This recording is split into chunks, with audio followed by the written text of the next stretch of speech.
ఈరోజు మంథని నియోజకవర్గంలో ఇసుక అక్రమ రవాణా విచ్చలవిడిగా కొనసాగుతున్నది. కానీ అధికారులు ఏమాత్రం పట్టించుకోకుండా నిమ్మకు నీరెత్తినట్టు వ్యవహరిస్తున్నారు. ఈరోజు అధిక లోడు కానీ తర్వాత ఈరోజు గోదావరిలో అసలు ఇసుకను గోదావరి నుండి డంప్ చేసుకొని పక్కన పెట్టుకొని అక్కడ నుండి డంపింగ్ చేసుకోవాలి. అలాంటిది ఈరోజు గోదావరిలోనే డైరెక్ట్గా మట్టి రోడ్డు వేసి ఇసుకను అక్రమంగా తరలిస్తున్నారు. దీనివల్ల రాబోయే రోజుల్లో బ్యారేజ్కి ప్రమాదం జరిగే అవకాశం కూడా జరుగుతుంది. ఎందుకంటే కింద నుండి ఇసుక తోడుకుంటూ పోతే పిల్లర్లకు ఇబ్బంది జరుగుతుంది.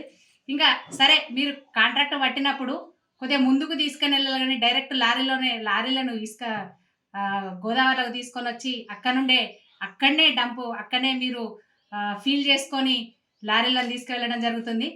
ఇంకో విషయం ఏంటంటే, గ్రావిటీ కెనాల్ పైన దాదాపుగా హెవీ వెహికల్స్ నడవద్దు.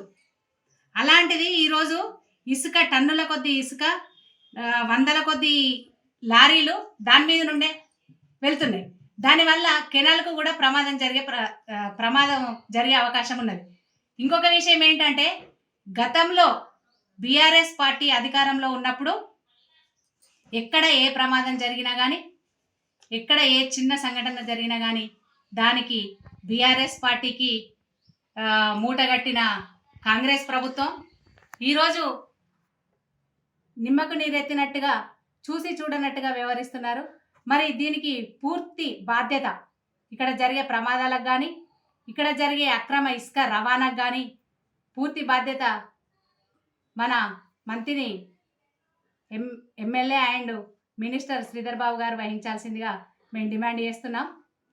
అలాగే ఎన్నికల ముందు తను ఏం మాట్లాడినారంటే, ఒకవేళ కాంగ్రెస్ పార్టీ అధికారంలోకి వస్తే గెలిచిన మా అధికార పార్టీ వచ్చిన 2 రోజుల్లోనే మేము ఇసుక లారీలను ఆఫ్ చేస్తామని చెప్పేసి మాట్లాడిన తర్వాత కూడా ఇప్పటికీ సంవత్సర కాలం గడుస్తున్నది.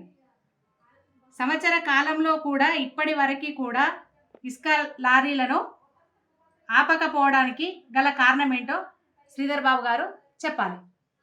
ఇంకొక విషయం ఏంటంటే, ఎక్కడ ప్రమాదం జరిగినా కానీ వచ్చి మాట్లాడి, ఇక చూడండి ఇక్కడ గోదావరి లారీలు అంటే లారీలు మొత్తం గోదావరిలోనే ఉన్నాయి.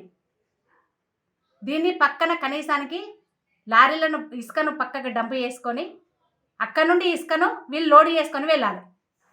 అదొకటి. ఇంకొకటి ఏంటంటే, తను